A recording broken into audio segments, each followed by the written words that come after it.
Make sure we're recording. So our reading for this session comes from chapter 11.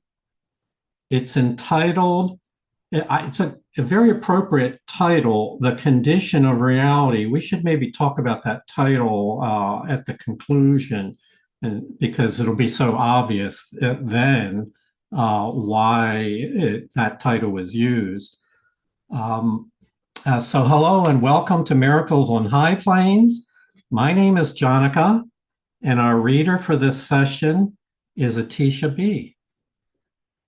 Before we get into the reading, a couple primers, backgrounds, just to remind and level set everybody that within A Course of Miracles, there are fundamentally three stages of perception. The default view is the ego's worldview, which is based on what we call false perceptions, false interpretations. And then there is progress up the ladder of prayer and forgiveness to a view that the Holy Spirit teaches us called the real world, or real world view. That's based on perceptions that she teaches. They are true perceptions, but they are still interpretations. They are still not understanding fully. And the final stage that is beyond the scope of this course, but for which this course prepares us, is a stage of knowledge or one-mindedness. We refer to it as the heavenly state of mind. So this course is to prepare us to enter in to the heavenly state of mind. So with that as a background, we'll get into our reading. Atisha? The world as you perceive it cannot have been created by the Father, for the world is not as you see it. God created only the eternal, and everything you see is perishable. Therefore, there must be another world that you do not see. The Bible speaks of a new heaven and a new earth. Yet this cannot be literally true, for the eternal are not recreated. To perceive anew is merely to perceive again, implying that before or in the interval between, you were not perceiving at all. What then is the world that awaits your perception when you see it? That last question. What is the world that awaits your perception when you perceive it anew? As it acknowledged here, it's not literally a new heaven, but it is a new view of heaven, a new perception of heaven, and a new perception of the earth. Same earth, same heaven, but now our internal reaction, response, interpretation would have shifted into a new perception, true perception, that would perceive them differently. There is a distinction made here that is crucial for understanding. I think this is sometimes even lost to long-term miracle students. It's around the idea of things that are perishable. And so let me use an illustration. For example, in the redwoods of California, they have trees there that are 1,000 years old. But they too are perishable. They will not be around for 10,000 years. They come, they grow, they are around for 1,000 years, but eventually they keel over and that's the end of that tree. Perishable. So everything that you see with your physical eye is perishable. Let's say it another way. These things exist in time. They have a beginning, a growth period, and an ending. They are not eternal. We're contrasting that with they are not eternal. Okay, so you probably knew all that anyway. Within the course, when we talk about reality, God created reality, creation is real. Creation and God's creation have the properties of being eternal. They exist forever without limit, in contrast to the things of time which perish. And so, whenever we use the word reality, it's not the way you might define it. Like, if I see it, it must be real. It's as God defines it, and that is, it must have the property of eternity to be reality. And anything that is just exists only in time is not real because it doesn't have that property of eternity.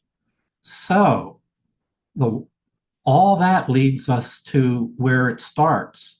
The world as you perceive it with your physical eyes cannot have been created by the Father, for the real world is not as your eyes see it, it's as it is seen by spirit.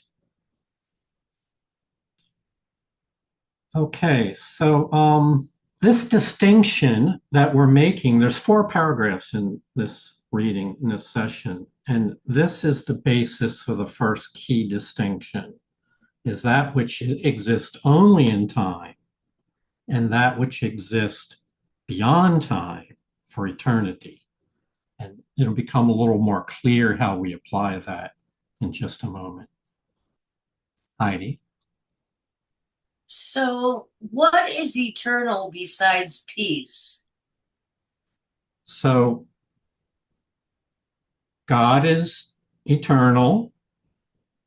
The sons of God, us, our spirit is eternal. Creation is eternal. Love is eternal. Divine truth is eternal. Holiness is eternal.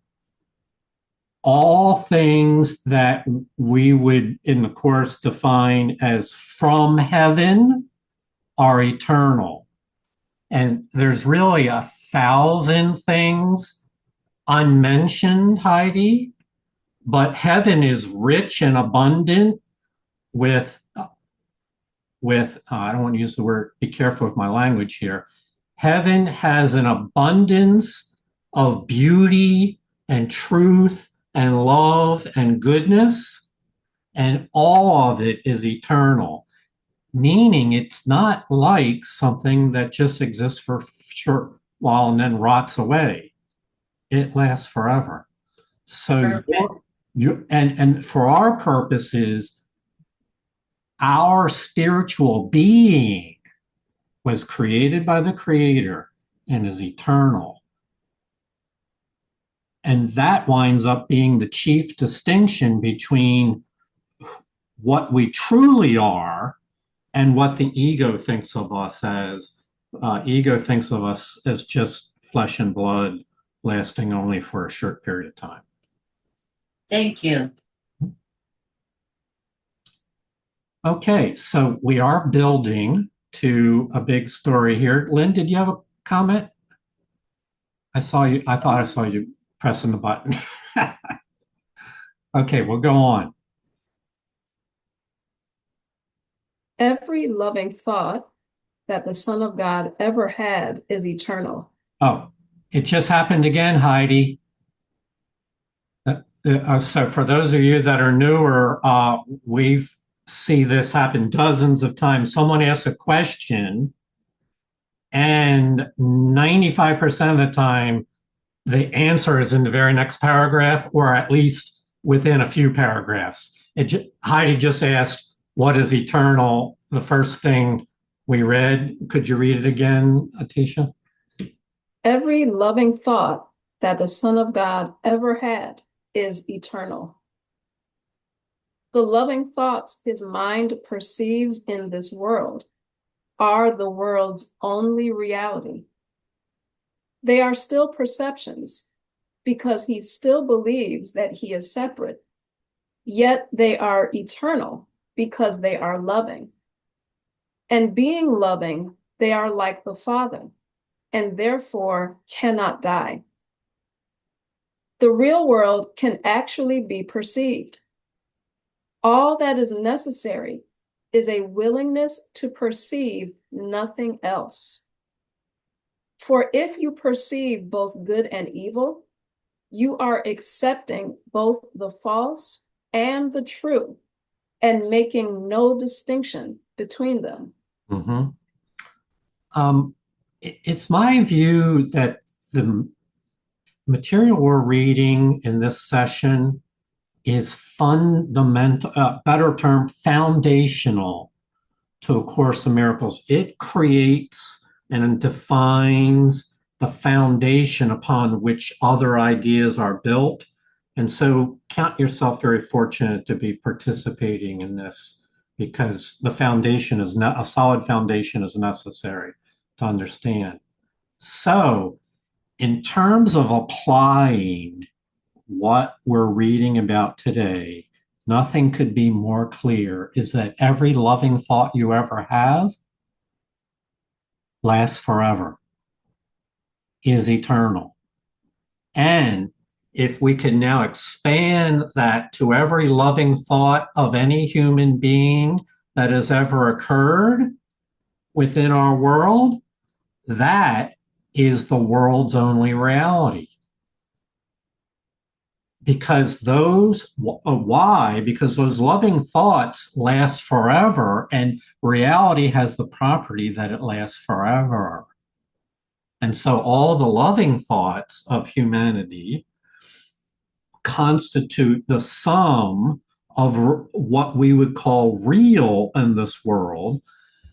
Therefore, you would naturally conclude logically from that the world is full of, the real world is full of love. Because by definition, the real world only contains the loving thoughts of the children of God. So that's the logic, the foundation. Your ego or your past teachings may not reconcile with what was just said, but that is the premise upon which we start here, is that only love is real. And that when you participate in your heart and your mind, your soul, in loving thoughts and in acts of love and experiences of love, those things become part of your they contribute to the creation. You're engaging with reality, and it lasts forever. It's never forgotten. And so this is actually how your soul expands, and we become more real by engaging in these loving thoughts. Paul, you had your hand up. Yeah, thank you, Jonica. Am I understanding this correctly, that if I'm not having a loving thought, that I should perceive again or think again until I come up with a loving thought? I think that's pretty about right. If I were to break it apart, Paul, if you're not having a loving thought, it might appear to be a neutral thought, or it might appear to be a negative thought, in which case, yes, you should choose again. So yes, if it's not a loving thought, which could also be a peaceful thought, would also be a thought of hope, would also be helpful, would also be kind. So everything that falls under that broad umbrella of loving thoughts then the Holy Spirit would say, choose again. Okay. Susie? I'm sorry, Susie? Oh, I didn't hear you, Jonathan. Yeah, that reminds me, it's probably one of my favorite parts is this past review. And it's all about watching our minds and watching our thoughts. And the whole review says every time, watch my mind. I don't want this thought. Here you go, Holy Spirit. Help me correct it or replace it, or what would you have me do with it? But it's up to me to recognize all through the day, all day long, is what the review said, and I've been doing it, and I just can't believe how many unloving thoughts, or it says there are no neutral thoughts, or there are no idle thoughts, right? Like all through the day. Oh, I don't want this thought. Here you go, Holy Spirit. So it's just been so helpful to, it's all the mind training, right? I mean, that's what the course is about. And so this review just had a comment on the heels of what Paul said, because that's what this review has all been about, watching my thoughts. Yes. I really like the way you said, Susie, it's up to me. Yeah, it's up to me, because you know what? I can get lost in thought. Yeah. And not be present or recognize any of my thoughts or be aware of them. So yeah, got to watch my mind. Yeah. Thank you, Susie. I want to swing back to Paul's question just one more time and reframe it as thoughts are either meaningful or meaningless. And this is another way of looking at the same thing. Loving thoughts are meaningful. We were created to be in a creation of love and to share love. Anything that's not that is meaningless. Don't think of it as sin or wrong or guilt. Just think of it as as nothingness, and therefore unworthy of your attention, and let it go. Just like you would discard, every day we discard thoughts as not being worthy of our attention. And so meaningless thoughts, it's in the workbook lesson that says you must learn to respond to the meaningless without fear. And what's not said but is implied is there's a tendency to respond to the meaningless with fear, and therefore get caught up in illusions and literally waste your moments believing in the meaningless and believing in a meaningless world, which engenders fear. So mind training is to teach your mind the distinction between what is meaningful and meaningless, and just brush away that meaningless stuff and turn your attention towards the meaningful. Well, let's build upon that idea with what we read. The real world, sponsored by the Holy Spirit, can be perceived. But as Susie said, it's up to me. And what is the condition for perceiving the real world? All that is necessary is that you not split yourself into serving two different masters, trying to perceive the illusory world at the end, trying to perceive the real world. That interferes with our perception. All that's necessary is that you be willing to perceive only the real world. So the course is very clear.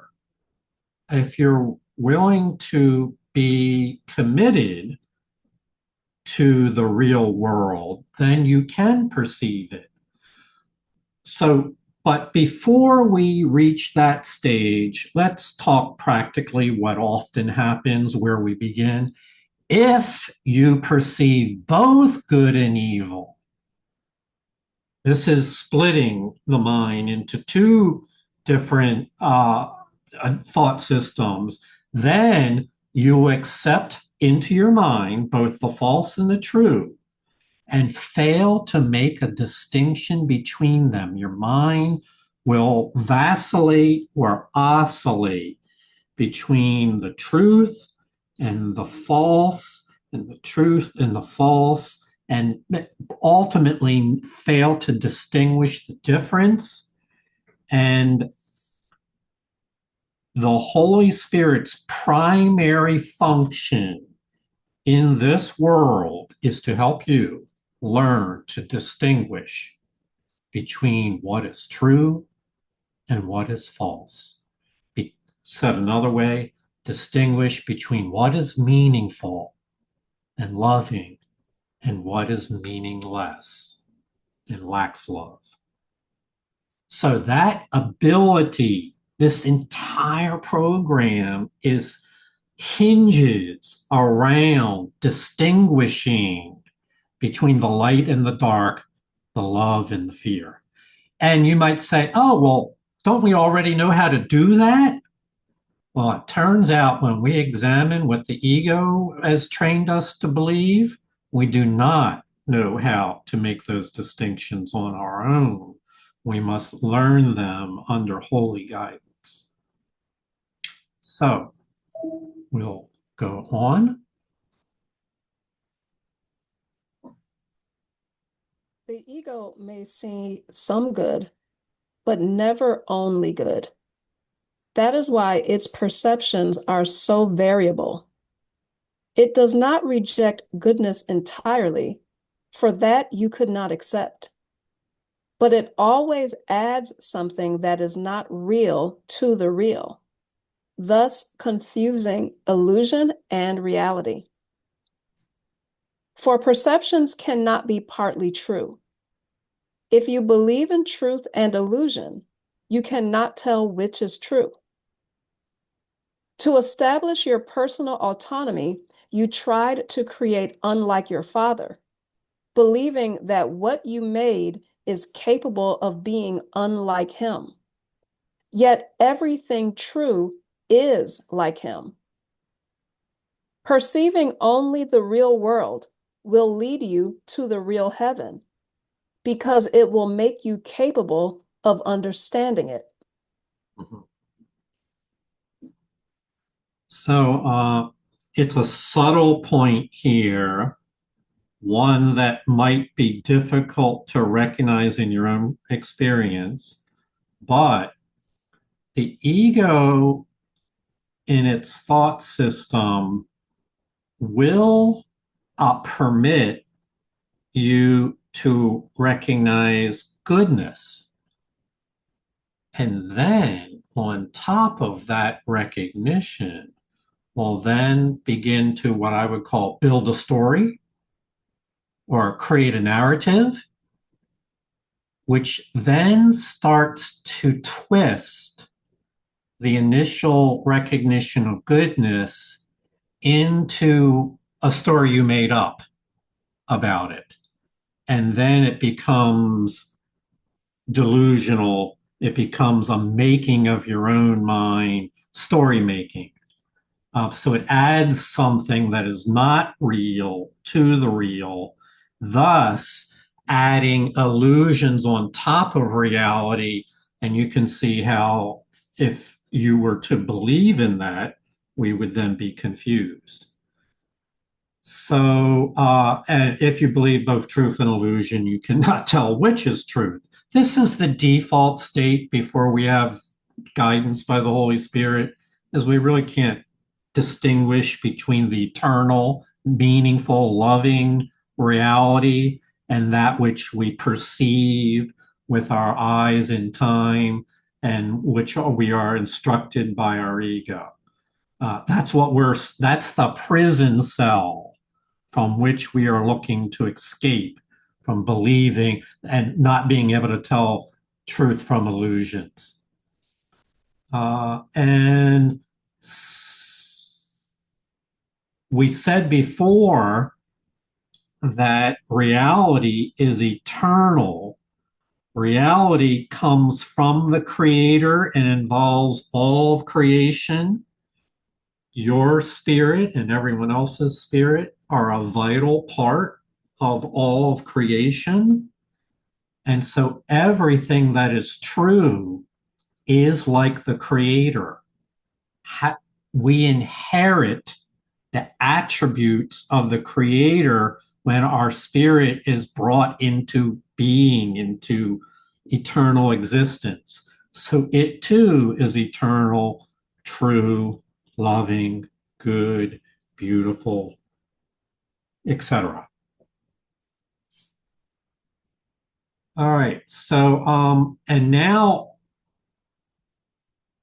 there is a point which is easily missed. It's a little subtle, but I have a chart at the end that might help clarify this.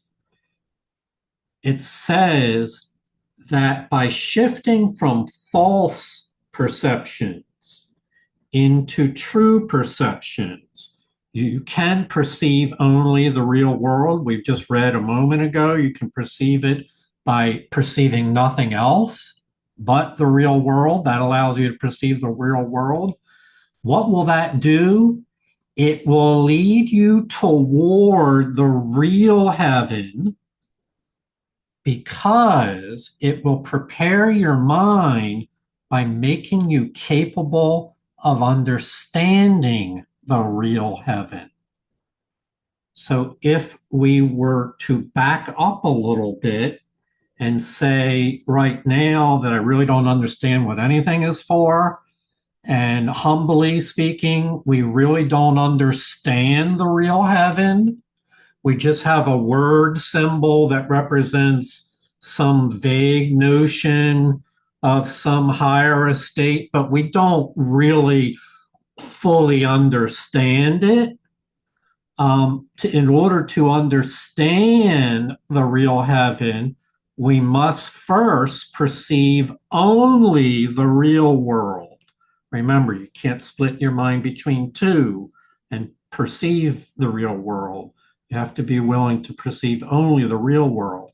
That will lead you up the ladder of prayer and forgiveness towards the real heaven by first enabling you to, in your mind, go from a state of misunderstanding, a state of confusion, to a state of clarity and understanding.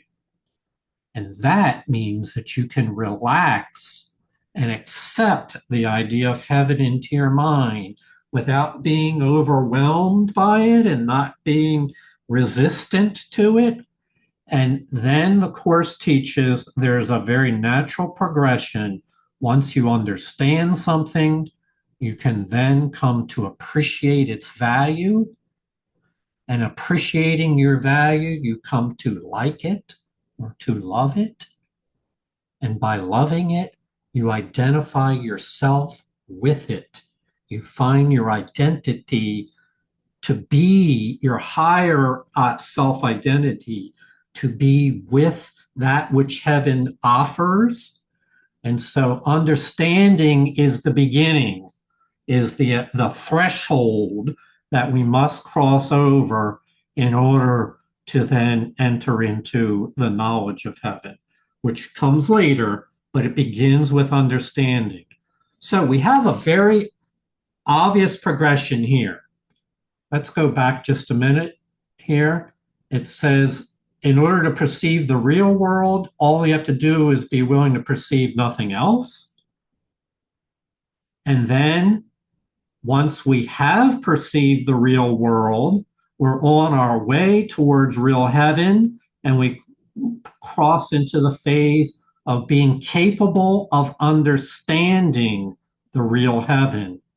Doesn't mean we're finished the journey, but being able to understand what God's plan is with heaven and your role towards heaven, just being able to accept it in your mind, believe it in your faith, and trust And that is major step forward.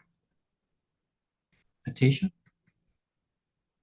The perception of goodness is not knowledge, but the denial of the opposite of goodness enables you to recognize a condition in which opposites do not exist. And this is the condition of knowledge. Without this awareness, you have not met its conditions. And until you do, you will not know it is yours already. What is it? Three sentences. Three sentences that we could talk about for 30 minutes or more. David S. in particular, we've talked before about what seems in the Course to be this difficult to attain state called knowledge, which is perfect knowing, which is beyond learning and beyond forgiveness. And what does that take? And here it is as stated as plain as day, is to deny the opposite of goodness. Translated, the opposite of goodness, can we call it darkness, just to simplify the term? To deny darkness does not exist. To deny that enables you, opens the door so that you can recognize something else, a condition where opposites do not exist at all. Now, this is more than just a play on words. Remember, the ego's rendition of an evil world, of a dark world of sin and guilt and judgment and death, that rendition does not exist. It's perishable. It never was a part of heaven. It was never a part of God's creation. It is not a part of reality with a big R. It is a time-space, transient. Think of it like a motion picture that goes by and it's gone. It is something that we see with our eyes in time and space, but it does not have the stamp of reality or eternity on it.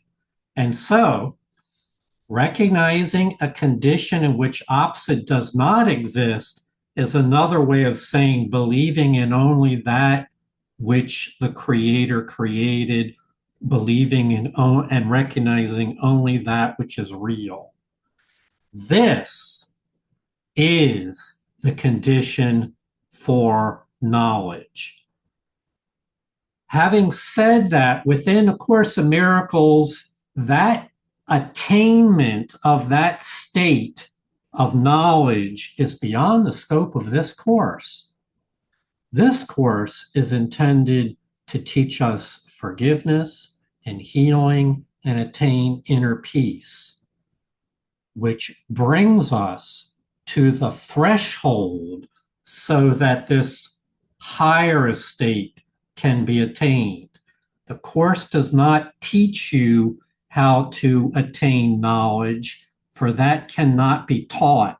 It's beyond something that can be learned. It's a spiritual experience, not an intellectual experience. But the Course can remove all the confusion in our minds, undo the ego mythologies, and help us orient instead towards that which the Holy Spirit teaches, which brings peace and understanding and healing and forgiveness to our minds. It can do that, and all that prepares us for this higher state, which is the ultimate. This is where God would have us return in eternity, to a state of perfect knowledge, of perfect communication. It's referred to in chapter 1 of the textbook as your original state, as the state in which we existed when we were created. This is before we were born into time and flesh. This is when we were pure spirits. Take comments in just a minute. To finish up here, without knowledge, or without the awareness that there's not an alternative universe to creation. Without this awareness, you haven't met the condition of knowledge. And until you do, you won't realize that knowledge and the conditions of needing knowledge are already a part of your eternal nature. They are already, the light of divinity is already within you. It's already yours. If it wasn't you, you would not exist at all. It's inherent in your eternal nature that this perfect knowledge exists. It's the mind that has not awakened to that truth. Heidi? I just wanted to share with the group something I experienced this week. Tuesday, I had to pick up my dog's Ashes, who've been with me for 19 years. And for about 3 days, all I saw was dead people. And I saw my father that was murdered in front of me, and my grandfather. I held his hand while he passed away in hospice. And I was laying in my grandmother's bed when she took her last breath. And I actually had to hold my dog while they put him to sleep. So I was in such a dark, ego-minded place because I couldn't stop seeing all these dead people. But I kept praying and I kept trying to stay positive and asking the Holy Spirit to help me. And then Thursday, the Holy Spirit finally got me to realize how blessed I was to be able to be with these people while they went back to the original eternal peace.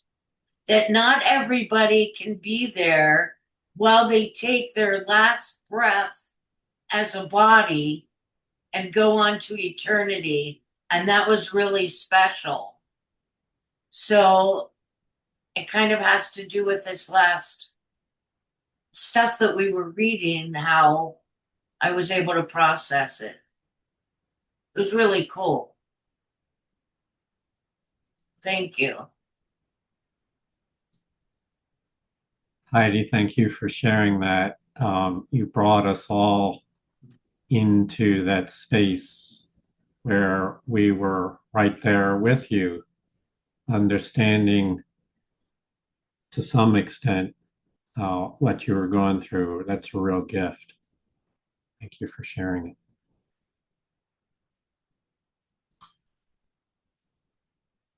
Okay, this is our closing paragraph, but it ends on a big note. You have made many ideas that you have placed between yourself and your Creator. And these beliefs are the world as you perceive it. Truth is not absent here, but it is obscure. You do not know the difference between what you have made and what God created. And so you do not know the difference between what you have made and what you have created. To believe that you can perceive the real world is to believe that you can know yourself. You can know God because it is His will to be known. The real world is all that the Holy Spirit has saved for you out of what you have made. And to perceive only this is salvation, because it is the recognition that reality is only what is true. Mhm.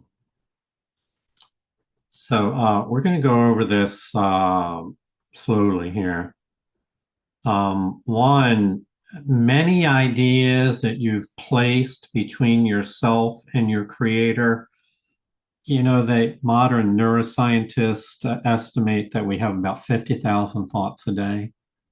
So, even if that's off by many thoughts, it's still the idea is the brain is generating ideas constantly. That's even when you sleep, it's still generating ideas that we call them dreams when we become aware of them.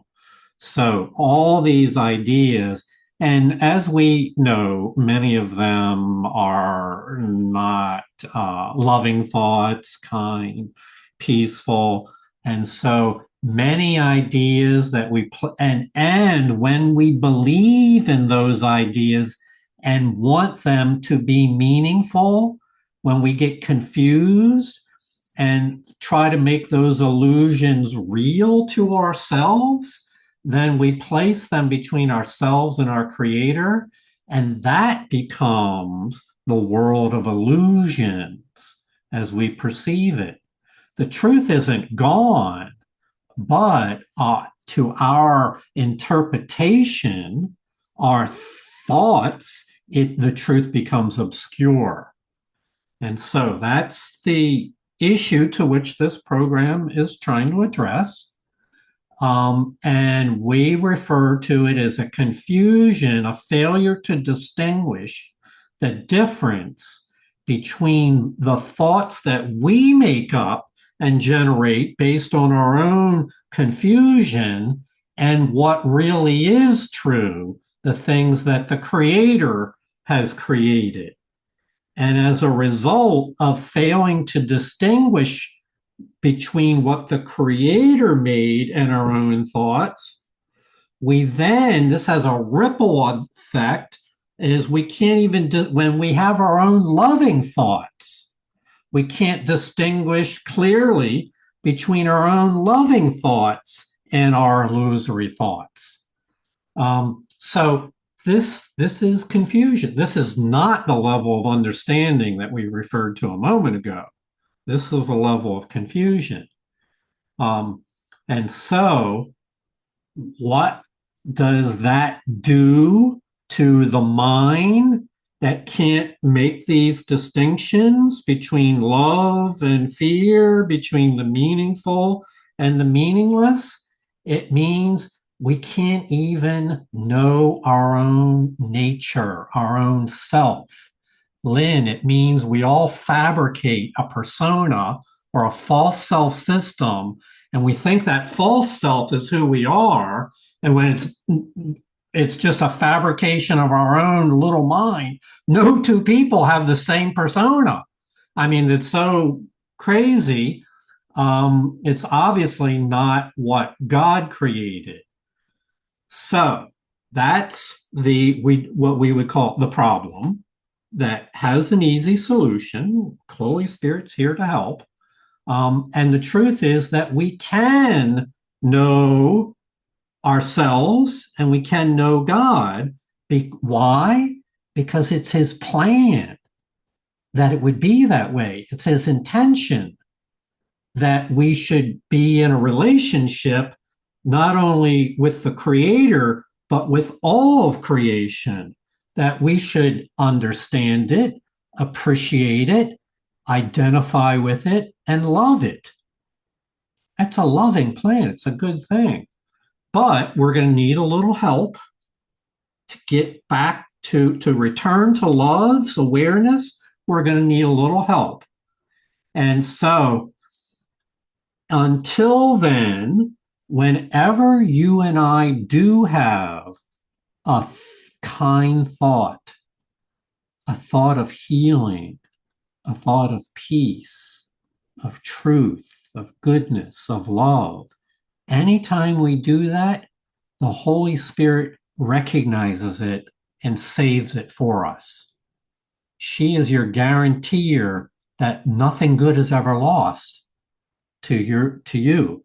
So the real world is all the Holy Spirit has saved for you out of what you have made.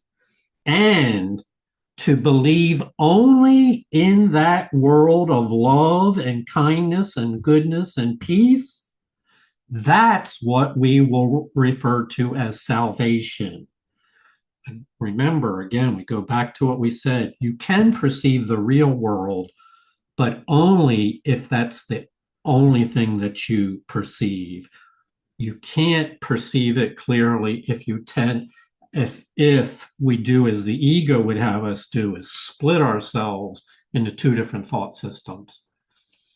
And so this appears in chapter 2 of the textbook, Special Principles for Miracle Workers, and where it refers to what is healing.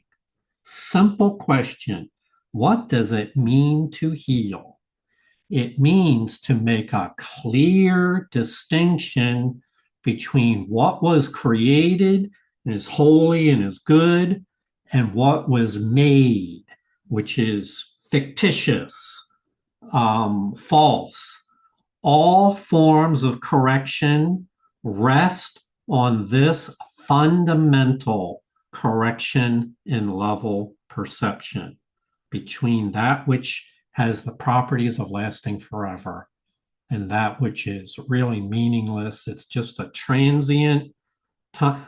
The metaphor that I think of it as is just like on the old reel-to-reel projectors movies. You might have a 6-inch or 8-inch disc with a film in it, would go by the in time, it's like that film moving across the lens, and it gets taken up and then it's kind of gone. It's just there for a moment, flashes on the screen, and then it's gone. Well, many of the things that our mind makes up, I should say, the things that our mind makes up, the myths that are transient, that are illusory, are just like that flash on the movie screen, and then they're gone. Susie? So this sentence, this sentence you have in yellow. Yeah. I did an activity today. Nothing changed in the outside world. The activity was exactly the same in form. It used to, I made up, like it says, all these things around it, and I had my whole story, you know. And the healing has occurred because, you know, I do my lessons vigilantly and I truly ask for healing and just want the peace of God. I just want peace. I did the same activity today with a healed mind. You know, I'm not saying an evolved mind like Jesus, you know, just a little bit more healing for me, and experienced it with peace. And it was just extraordinary. And it was just, you know, the outward, what I see outward is just resembles my internal condition. That's all that's going on. So the same outward situation had a much different result or whatever effect, because my mind was not wrapped up in the story of it all. And there's the clear distinction. Healing cannot occur unless I'm accepting the peace of God and I'm not accepting what I've made up as essential, and that's the story, and I'm sticking to it. It's really unbelievable. As I said to David, what's changed here? Nothing except for my thoughts. Yeah. So it was extraordinary, the course, you know. Yeah. Yeah. And that's not to say I just want to share with everybody. It's taking me years, you know. It doesn't just happen. But somehow this review, Jonica, this time around, And it's many times around for me has had a profound effect. Okay, great. Thank you, Susie. Thank you for sharing that. I want to address something that Lynn commented on the chat, which has a truth to it. It says, it seems we have to be willing to go to any length for this. And Lynn, let's think about a loving mother taking care of her child.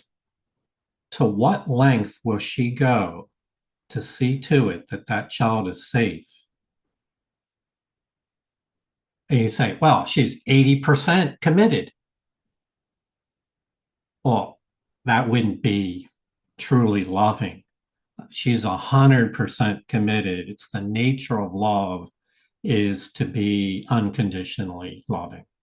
So yes, any length means there's no conditions in which she would withdraw her love from her infant child, from her, or for her child at any age for that matter. Unconditional love.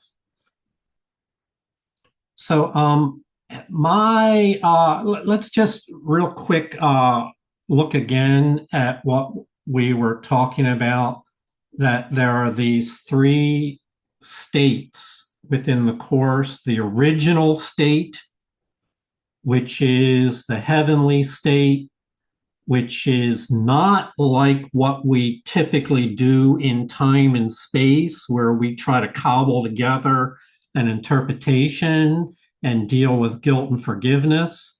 What there's also the Holy Spirit's teaching of true perception, which is capable for the first time of understanding again heaven. It's not a new heaven, it's a re-understanding of heaven.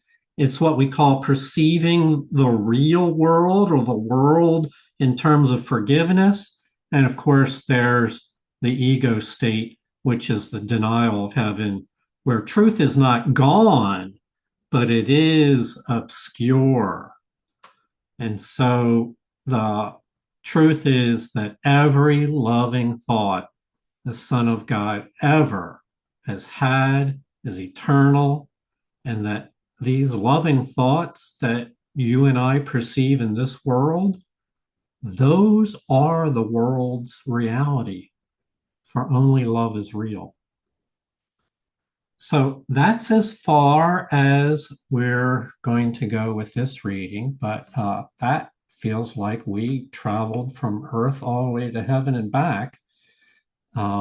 So that's all one needs to do for this session. Thank you all for your participation. Adrienne, it's nice to see you again. Elizabeth, thank you for joining in. And everyone else who comes, Lynn, it was good to see you again. Thank you, Atisha, for reading, and everyone else. God bless you, and remember that it is possible to perceive the real world only if that's all you want to perceive. Namaste. Thank you. Namaste. Thank you, Thanks, Atisha. Hi, Thanks, everyone. You're Thank welcome. you. Thanks, Good Atisha. Thanks. Bye, everyone. Bye-bye. Bye-bye. Bye, Len. Good to see you.